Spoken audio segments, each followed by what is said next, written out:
নগাঁৱত যেহেতু মুছলমান আজি বিজেপিৰ সপক্ষে যথেষ্ট ভোটদান কৰিলে লগে লগে প্ৰশ্ন হৈছে বিজেপিৰ মুছলমানৰ প্ৰতি ৰণনীতি সলনি হ'ব নেকি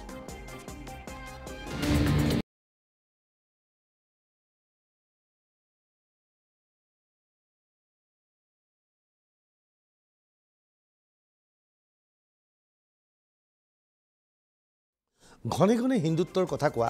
বিজেপিৰ নেতৃত্ব ঘনে ঘনে মুছলমানৰ ভোট নালাগে বুলি কোৱা হিমন্ত বিশ্ব শৰ্মা এটা সলনি হ'ব নেকি নগাঁৱত যদিহে মুছলমানৰ ব্যাপক হাৰত ভোট লাভ কৰে আৰু নগাঁৱৰ পৰা যদিহে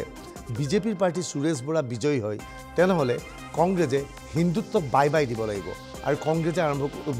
বিজেপিয়ে হিন্দুত্বক বাই বাই দিব লাগিব আৰু বিজেপিয়ে আৰম্ভ কৰিব লাগিব মুছলমানৰ বাবে নতুন ৰণনীতি অভূতপূৰ্ব ঘটনা সংঘটিত হৈছে নগাঁও লোকসভা সমষ্টিৰ নিৰ্বাচন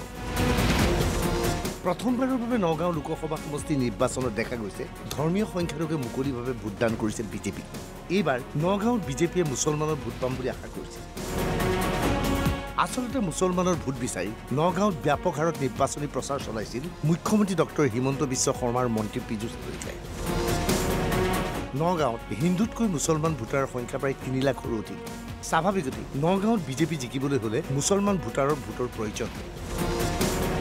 ইয়াৰ বাবে মুছলমান অধ্যুষিত অঞ্চলত ইখনৰ পিছত সিখনকৈ নিৰ্বাচনী সভাৰ আয়োজন কৰিছিল মুখ্যমন্ত্ৰী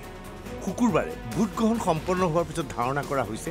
নগাঁৱত বৃহৎ সংখ্যক মুছলমানে প্ৰথমবাৰৰ বাবে বিজেপিৰ সপক্ষে ভোটদান কৰিছে বেছি ভাল কৰিছে হা ভোট দিলো কেনেকুৱা ধৰণৰ পাৰ্টিক ভোট দিছে এবাৰ মই বিজেপি পাৰ্টি ভোট দিছো বিজেপি পাৰ্টি কিহৰ কাৰণে কিয় বিজেপি ভাল কাম কৰিছে যে ভাল কাম কৰিছে কেনেকুৱা ধৰণৰ কাম চকুত পৰিছে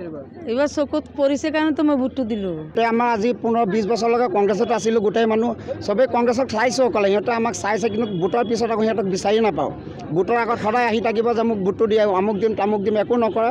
আমাক গৈ পেলাই আমাৰ মাইনৰিটি মানুহখিনি অকল বিপদত পেলাই থাকে সেইকাৰণে মানে এনেকুৱা এটা সাংসদ বিচাৰি আছোঁ যাতে আমাৰ মুছলমানৰ কাৰণে এটা থিয় হ'ব পাৰে এটা কথা মাত মাতিব পাৰে সিহঁতে আগত আছিলে কলিয়াবৰ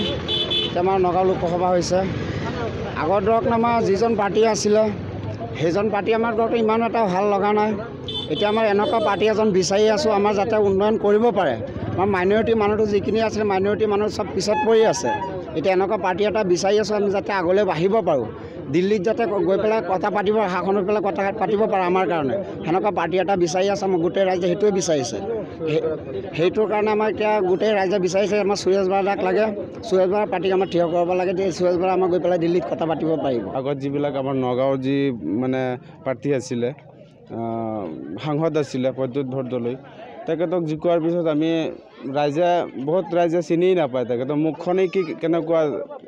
দেখা নাই ইমান দিনে গতিকে আমি এনেকুৱা এজন প্ৰাৰ্থীক বিচাৰিছোঁ যিজন প্ৰাৰ্থীয়ে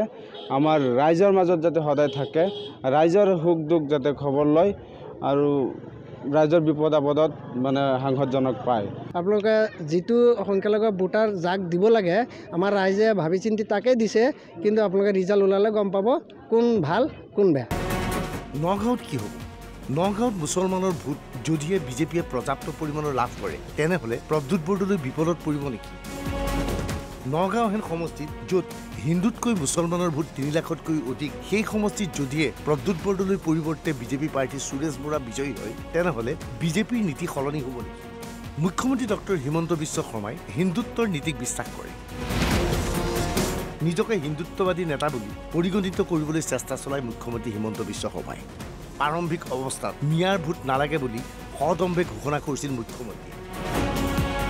কিন্তু শেহতীয়াভাৱে নগাঁও লোকসভা নিৰ্বাচনত প্ৰচাৰ চলাবলৈ গৈ মুখ্যমন্ত্ৰীয়ে মিয়াৰ ভোট বিচাৰিছিল যাৰ বাবে কংগ্ৰেছৰ ফালৰ পৰা বাৰে বাৰে মুখ্যমন্ত্ৰী হিমন্ত বিশ্ব শৰ্মাক সমালোচনা কৰা হৈছিল কিন্তু ফলাফলৰ পিছত যদিহে দেখা যায় মিয়াৰ ভোট বা মুছলমানৰ ভোট যথেষ্ট পৰিমাণৰ বিজেপিয়ে লাভ কৰিছে লগে লগে বিজেপিয়ে নীতি সলনি কৰিবলৈ বাধ্য হ'ব নেকি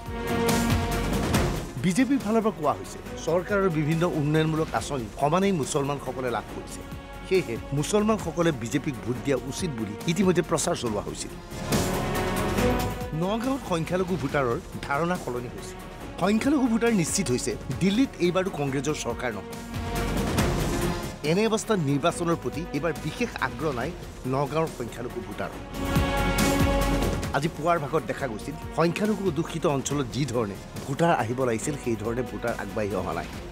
অৱশ্যে পৰৱৰ্তী সময়ত সংখ্যালঘু ভোটাৰৰ মাজত আগ্ৰহ বৃদ্ধি পায়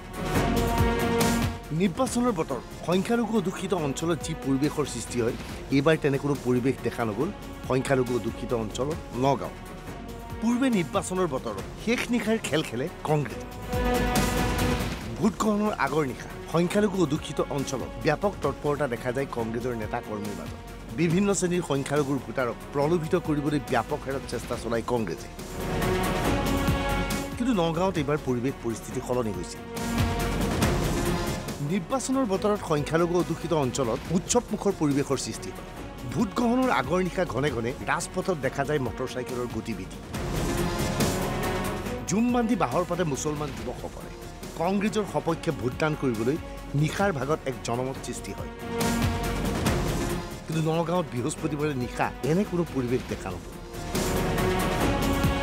নগাঁৱৰ লাহৰীঘাট মৈৰাবাৰী মৰিগাঁও জাগিৰোড আদি অঞ্চলত সংখ্যালঘুৰ মাজত এটা নতুন বাৰ্তা আহিছে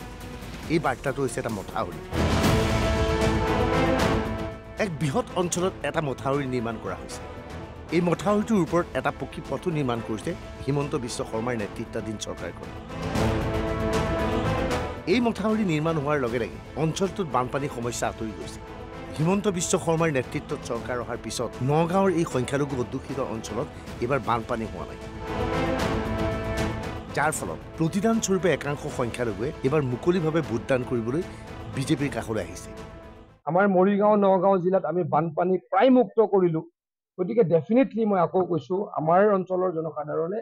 ডেফিনেটলি বিজেপিক ভোট দিব আৰু আমাৰ প্ৰাৰ্থী সুৰেশ বৰা ডাঙৰীয়াই শেষ হাঁহি মৰিব দাদা আপুনি এবাৰ নিৰ্বাচনত আপুনি